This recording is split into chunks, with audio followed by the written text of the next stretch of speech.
Kemudian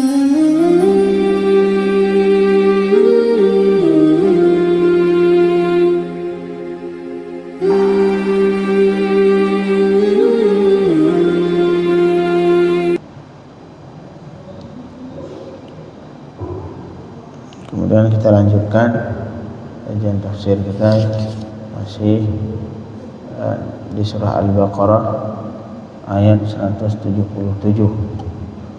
Allah berkata, A'udzu billahi minasyaitonir rajim.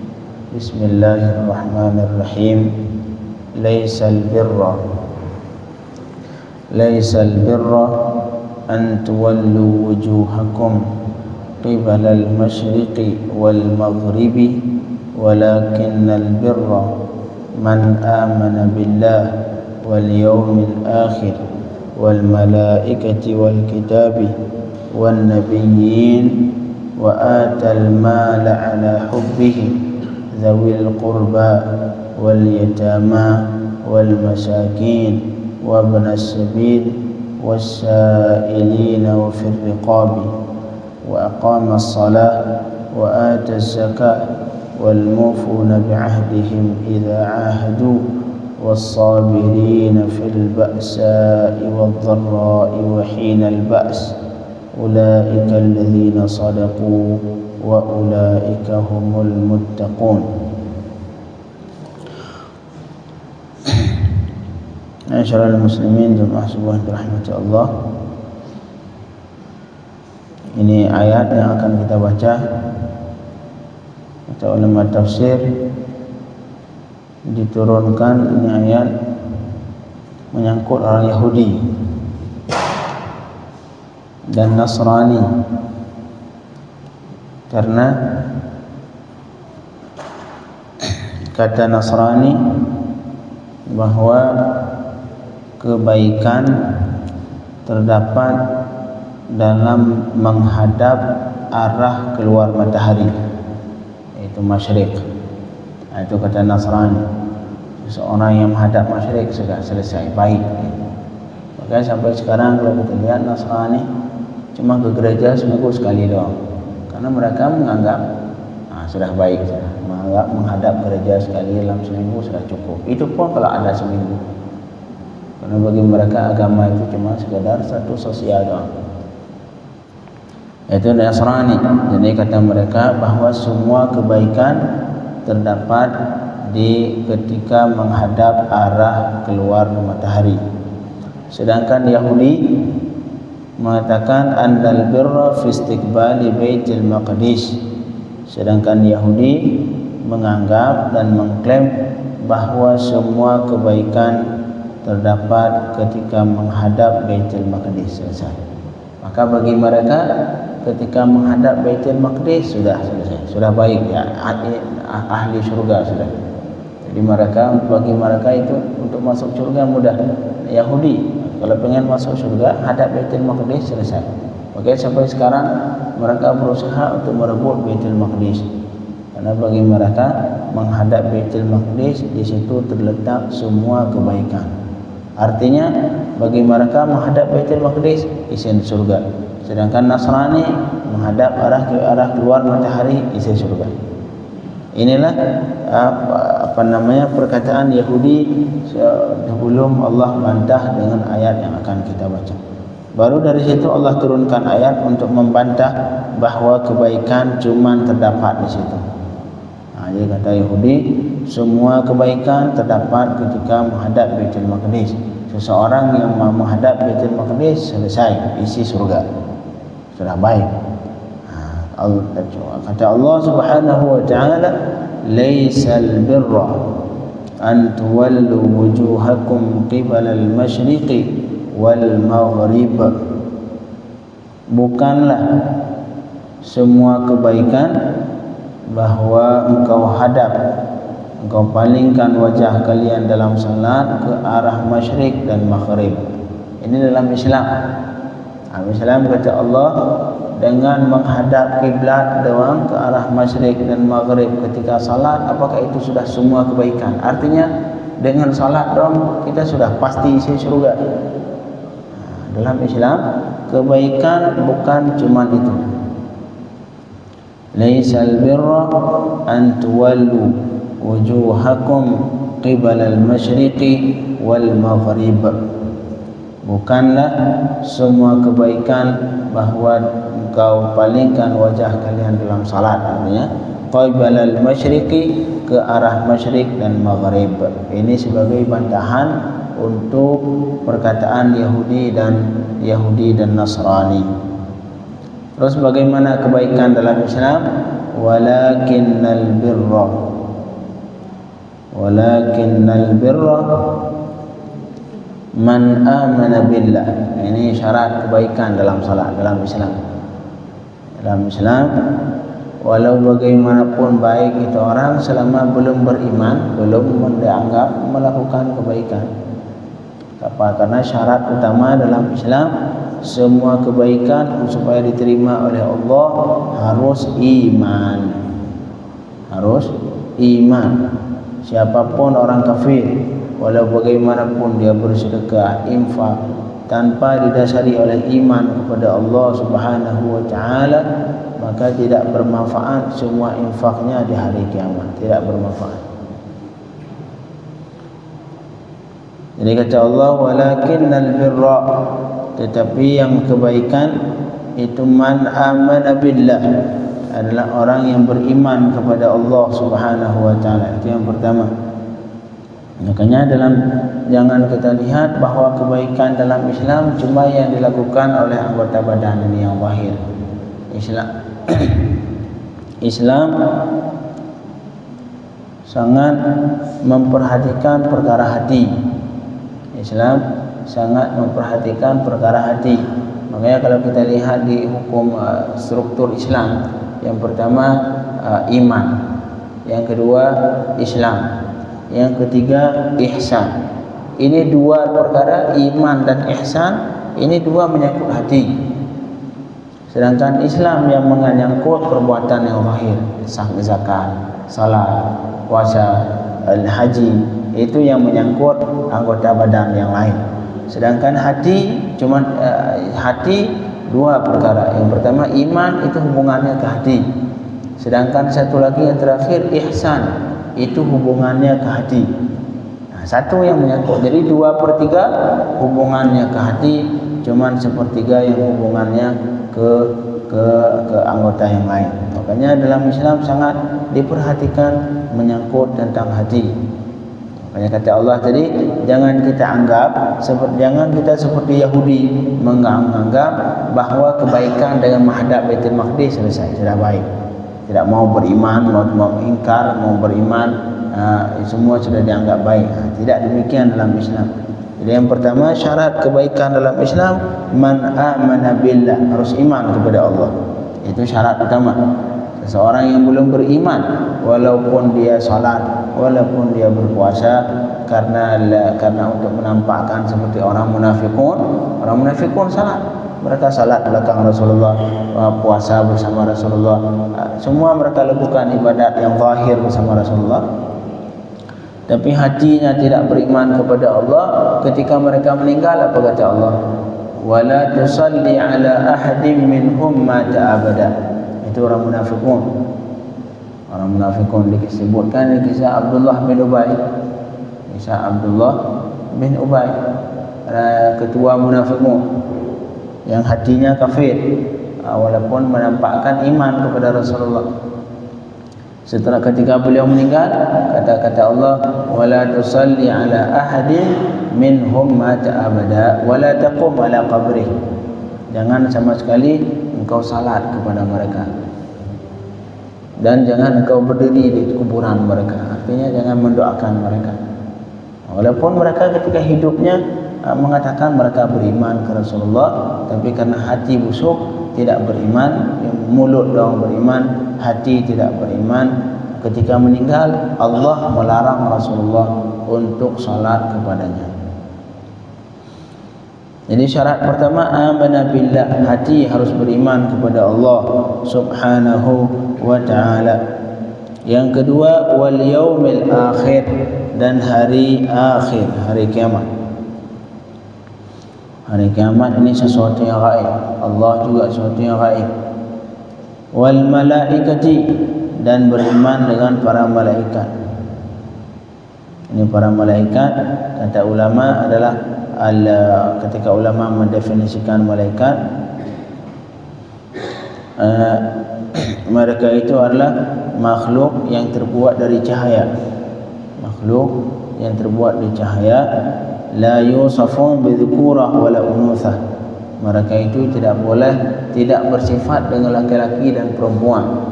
Tak boleh kita katakan malaikat laki-laki atau malaikat perempuan. Itulah para malaikat. La ya'sunallaha ma'amarahum. Mereka tidak pernah bermaksiat kepada Allah apa saja yang diperintahkan kepada mereka.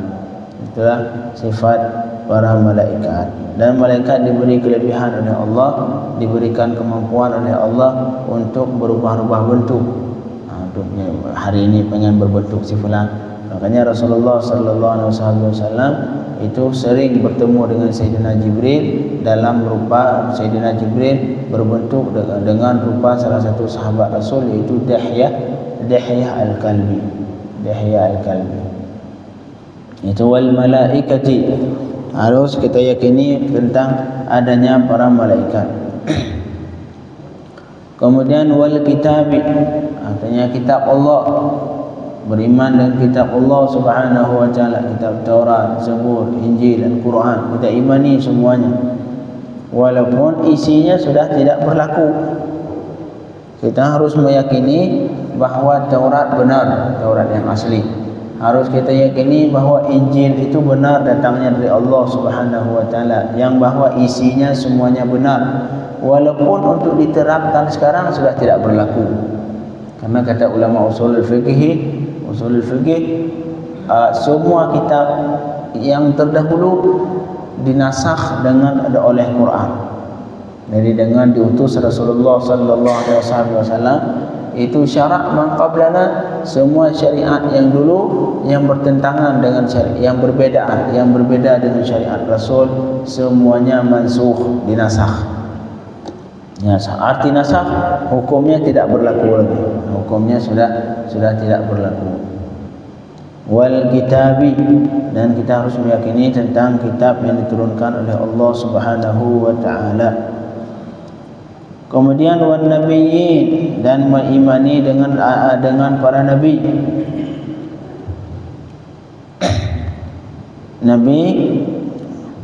Nabi yang harus kita yakini adalah, di sini disebutkan, ulama menyebutkan dua tentang keyakinan tentang beriman kepada para nabi. Yang pertama, kita beriman dengan seluruh nabi secara global. Semua nabi saya beriman bahawa itu benar dari Allah Subhanahu wa taala. Karena dalam Al-Quran Allah menyebutkan, minhum man qasasna 'alaika wa minhum man lam naqsushum 'alaik. Sebagian dari Rasul kami sebutkan kepadamu wahai Muhammad, kami kisah kepadamu. Itu yang berapa Rasul yang dikisahkan dalam Al-Quran? Sebanyak 25 Rasul yang kita hafal. Adam, Nuh, semua hingga Rasulullah sallallahu alaihi wasallam. Itu mereka 25 wajib kita yakini secara rinci. Nabi Adam sebagai nabi, Nabi Nuh sebagai nabi, Ilyas sebagai nabi, Nabi Ilyas sebagai nabi, Syith sebagai nabi. Karena itu mereka disebutkan dalam Al-Quran. Walaupun sebenarnya bilangan para Rasul Allah itu bukan cuma 25, bukan. Rasulullah banyak. Utusan Allah yang Allah utus di permukaan bumi banyak. Tidak terbatas. Tidak ada bilangan tertentu apakah 1000, 2000, tidak ada. Karena kata Allah, minhum man qasasna 'alaik. Sebagian dari Rasul kami kisahkan kepadamu wahai Muhammad, yaitu yang 25 Rasul. Wa minhum man lam naqsushum 'alaik. Ada sebagian Rasul yang tidak kami kisahkan kepadamu. Makanya bilangan Rasul tidak terdeteksi bilangan. Harus kita yakini kepada para nabi. Yang 25 wajib kita yakini secara detail. Nabi Adam, Nabi Nuh, Nabi Syith, Nabi Ibrahim, Nabi Musa, Nabi Isa. Sedangkan yang selain itu wajib kita imani secara ijmal. Kemudian ini yang menyangkut tentang hati semuanya. Wan nabiyyin, ini yang menyangkut tentang keimanan. Kemudian baru Allah melanjutkan yang menyangkut dengan anggota yang lain selain hati. Wa atal mala ala hubbih, dan mereka wa atal mala ala hubbihi, memberikan harta ala hubbihi, artinya ma'a hubbi, padahal mereka mencintai itu harta. Ini kata Allah dalam ayat yang lain, lan tanalul birra hatta tunfiqu mimma tuhibbun, kalian belum mendapatkan kebaikan, lan tanalul birra hatta, sampai kalian berinfak di jalan Allah sesuatu yang kalian cintai. Jangan sampai kita berinfak di jalan Allah sesuatu yang kalau misalkan orang lain ngasih ke kita, kita enggak bakalan mau nerima. Ini di ayat Allah yang lain Allah katakan, ya ayyuhalladzina anfaqu, ya ayyuhalladzina amanu anfiqu min thayyibati ma kasabtum, wahai orang yang beriman, infaklah dari yang baik, dari hasil usahamu, dari yang baik. Wa anfiqu min thayyibati ma kasabtum wa mimma akhrajna lakum minal ard, dan dari apa yang kami keluarkan kepada kalian dari bumi, yaitu buah-buahan atau sayur-sayuran yang lain, semua isi makanan yang dikeluarkan oleh Allah dari bumi Allah. Kemudian kata Allah, wala tayammamul khabitha minhu tunfiqun, jangan sampai kalian mencari-cari yang jelek-jelek, dari situ kalian infak. Dipilih, ya kan, kita punya kurma itu, kalau dulu Allah menegur sebagian orang Madinah saat itu ketika berinfak untuk ahli sofa. Ahli sofa itu orang yang pelajar lah, seperti anak tahfidz sekarang. Mereka fokus belajar bersama Rasul, tidak cari nafkah. Jadi untuk kehidupan mereka dibantu oleh orang-orang sekitar Madinah. Ada sebagian orang Madinah pengen berinfak, tapi nyari-nyari yang jelek-jelek. Jadi kalau kurma yang hitam-hitam, yang itu dicari, dibuat infak. Kata Allah, wala tayammamul khabith, jangan kalian cari yang jelek-jelek. Minhu tunfiqun, wala tayammamul khabitha, kalian infak dari situ. Padahal kata Allah, walastum biakhidhi, yang kalian sendiri kalau misalkan orang ngasih hal yang sama enggak mau nerima. Jangan sampai kita ngasih ke orang lain sesuatu yang jika kalau sebaliknya orang lain ngasih kita benda yang sama, kita enggak mau nerima karena jelek. Maka kita jangan ke orang lain kita kasih hal demikian. Walastum biakhidhi illa tu'budu fi. Jadi kata wa atal mala ala hubbi, termasuk kebaikan. Dan yang selanjutnya memberikan harta ma'a hubbi, harta yang dicintai. Jangan dicari yang jelek. Jelek harus yang jelek baru kayak ngasih. Jangan, kecuali memang kalau misalkan kita tidak memiliki kecuali yang jelek, mau gimana? Silakan. Tapi jangan kita punya yang jelek, punya yang bagus, kita cari yang mana yang jelek, kita cari. Baru cara yang itu kita ngasih. Tidak. Kawatal mala hubbi, dan mereka memberikan harta padahal mereka cintai itu harta. Ke siapa pemberi dikasih harta? Penerimanya siapa saja? Yang pertama zawil qurba, orang yang memiliki kerabat, yang kerabat dekat. Utamakan kerabat dulu. Misalkan kita punya adik membutuhkan dibantu, daripada ngebantu orang lain, lebih baik membantu kerabat. Kita punya orang tua, bantu orang tua lebih baik dibanding membantu orang lain. Jadi yang diutamakan ketika bersedekah ataupun ketika berinfak ataupun ketika membantu, utamakan kerabat. Utamakan kerabat. Karena kerabat ketika kita bantu adik, kakak, ataupun kerabat yang lain, paman, bibi, itu kita ketika ngebantu mereka dapat dua. Yang pertama dapat pahala sedekah, yang kedua dapat pahala silaturahim. Di samping sedekah juga bagian silaturahim. Beda halnya kalau kita sedekah ke orang tak kenal, enggak kita kenal, kita sedekah, itu cuma dapat pahala sedekah, tidak mendapatkan pahala silaturahim. Jadi yang pertama zawil qurba, kalau pengen infak lebih baik utamakan zawil qurba, adalah yang ahli kerabat. Kemudian wal yatama, dan orang anak-anak yatim. Anak yatim utamakan anak yatim. Karena anak yatim artinya anak-anak yang meninggal bapaknya sebelum balik. Sebelum balik, anak sebelum balik meninggal bapaknya. Tapi kalau dah umur 70 tahun meninggal bapaknya, enggak ada orang lagi masih ada bapak 70 tahun. Itu bukan yatim lagi sudah. Itu sudah bisa meyatimkan orang lain. Jadi yatim artinya anak-anak yang meninggal bapaknya sedangkan dia belum balik. Itu dibantu.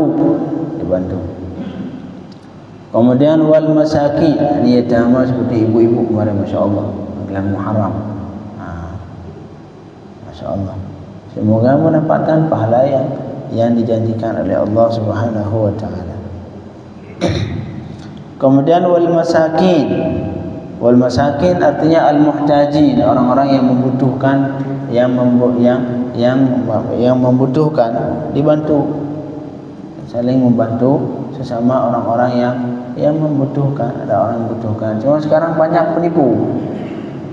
Katanya membutuhkan. Hari ini kita ketemu bantu dia, besok dia lagi di situ dengan alasan yang sama. Hari ini katanya saya butuh ongkos buat pulang.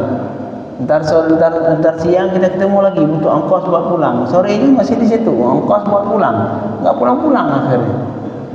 Jadi karena saking banyak pembohong, akhirnya kita juga karena udah sekali dua kali ditipu, kena tipu, akhirnya yang orang-orang benar membutuhkan enggak mau kita bantu lagi. Subhanallah. Jadi yang pada dasarnya yang al-masakin wal fuqara itu patut dibantu. Kemudian yang selanjutnya yang dibantu wabnas sabil. Wabnas sabil artinya musafir. Orang yang mau berangkat sedangkan dia uang untuk tidak cukup untuk biaya keberangkatan. Itu dibantu. Wasailin, dan orang-orang yang minta-minta. Kalau misalkan orang yang minta uang, silakan. Kalau misalkan ada orang yang minta, kasih, jangan ditolak. Dan hukum minta-minta juga dalam Islam itu ada hukumnya. Ada yang minta-minta, hukumnya haram. Seseorang yang tidak membutuhkan kemudian minta-minta, hukumnya haram. Entar di hari kiamat mukanya ini busuk sebelah. Wa fi shikkihi shin, ada hadis itu di mukanya busuk sebelah. Orang ketika di hari kiamat entar, karena di dunia dia tidak membutuhkan tapi minta-minta. Banyak kita temui orang minta-minta pengemis di kampungnya punya rumah besar. Di sini pengemis. Ada sebagian lagi pengemis, na'udzubillah min dzalik, jahat. Dibawa anak bayi yang masih kecil, kasihan bayi. Ada sebagian biar bayi yang enggak nangis dikasih obat tidur, dikasih pil tidur. Na'udzubillah min dzalik. Jiwasailin, orang yang minta-minta itu dikasih. Kata Allah, wa ammas sa'ila fala tanhar. Ketika ada yang minta itu jangan kita hardik. Kamu ini minta-minta, jangan. Kalau kita enggak punya uang kita kasih, kalau enggak ya sudah, diam saja, senyum saja, maaf, selesai. Tidak perlu kita marah-marah dia, marahin dia, tidak, jangan. Kata Allah, wa ammas sa'ila fala tanhar. Wasailin, dan orang yang membutuhkan, yang meminta bantuan, silahkan ngasih. Kadang-kadang kalau kita tidak giliran yang datang ke rumah kita yang minta bantuan, itu kita kasih tahu ke pembantu, bilangin enggak ada orang. Bilangin enggak ada orang. Giliran yang datang bawa bisnis baru, dari jauh, si fulan langsung turun gitu. Ya tergantung. Kalau misalkan tamu kita yang mau minta sesuatu, minta bantuan, pasti kita suruh bilang ke pembantu, bilangin sayanya lagi enggak ada. Ntar giliran yang bawa uang baru, itu enggak butuh pembantu, kita langsung yang bukain pintu. Jadi ini kita bantu juga orang yang meminta-minta. Tapi syarat seperti kalau sekarang karena banyak pembohong penipunya, akhirnya kita juga kadang-kadang tidak mau ngebantu lagi. Wa fir riqabi, termasuk juga yang tempat kita membantu, yang harus kita bantu adalah fir riqab, artinya dalam menebus budak-budak. Jadi kalau dulu budak hamba sahaya itu mereka bikin perjanjian dengan majikannya biasanya. Kalau misalkan dia sanggup ngebayar sekian harta, misalkan 10 juta, 20 juta, dia merdeka. Maka ntar budaknya ini ataupun hamba ini dia nyari uang, bekerja siang malam untuk ngebayar kadar harta yang dia bikin akad dengan sayyidnya, dengan majikannya. Ini dia membutuhkan uang untuk menebus supaya dia merdeka, kita bantu. Dibantu. Termasuk dengan zakat juga dibantu zakat. Kemudian wa aqama salat. Ini yang tadi berinfak di jalan Allah. Kemudian wa aqama salat dan mendirikan salat. Wa ata zakat dan memberikan zakat. Wal mufuna bi ahdihim dan orang-orang yang menunaikan janji mereka apabila mereka berjanji. Ini syarat. Menunaikan janji ketika berjanji ini bagian dari syarat kebaikan dalam Islam. Jangan berjanji kemudian enggak pernah ditepati, kecuali kalau lupa lah. Ini kadang-kadang dari awal langsung, dari awal berjanji, memang dari awal sudah niat enggak mau ditepati. Paling banyak janji ya pemimpin gitu, janji 100, yang ditepati 1, itu pun kalau ditepati paling 1, 2 doang, yang lain semua sekedar janji. Wal mufuna bi ahdihim dan orang-orang yang menepati janjinya idza ahadu apabila mereka berjanji.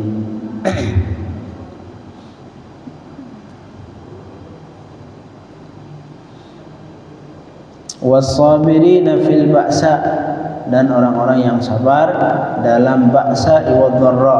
Fil ba'sa'i artinya dalam keadaan sangat fakir. Al-ba'sa artinya sangat fakir, dia sabar. Wa dharra dan artinya dharra marid, sakit. Dalam keadaan susah, sakit, sangat fakir, butuh uang, utang di mana-mana, dia sabar, itu bagian dari kebaikan. Wa hinal ba's dan sabar ketika al-ba'si. Al-ba'si artinya ketika berperang. Sabar, tidak lari dari saf perang. Karena salah satu maksiat dosa besar lari dari saf perang. Ulaika mereka itu semua kata Allah. Yang pertama beriman kepada Allah, malaikat, alkitab, nabiyyin, kemudian membantu muslimun, baik itu zawil qurba, membantu yatim dan miskin dan orang yang safir. Wasaini, misalkan kita safir termasuk arti itu ada orang ke sini, oh Pak saya lagi butuh uang untuk melanjutkan perjalanan. Sama seperti tadi, kadang-kadang kita ditipu. Pagi dia, siang dia lagi, sore tak pulang-pulang akhirnya. Jadi yang pada dasarnya orang yang membutuhkan uang untuk biaya kepulangan, dia misalkan di sini udah nggak ada uang buat ongkos pulang ke Bandung atau kemana ke daerahnya, ya, patut kita bantu untuk biaya pulang. Wasailin itu membantu orang-orang itu, dan firriqab kemudian mendirikan salat dan memberikan zakat dan menunaikan janji yang telah kita berjanji, baik janji itu dengan Allah ataupun janji dengan sesama manusia. Dan yang sabar baik dalam keadaan fakir ataupun dalam keadaan sakit, kemudian sabar ketika dalam perang, tidak lari dari saf perang. Mereka itu kata Allah alladzina sadaqu, itu orang-orang yang jujur. Artinya jujur dalam iman mereka. Orang-orang yang jujur dalam iman mereka itulah orang yang disifatkan oleh yang kriteria seperti tadi. Wa ulaika humul muttaqun, dan mereka itu adalah orang-orang yang bertakwa kepada Allah Subhanahu wa ta'ala.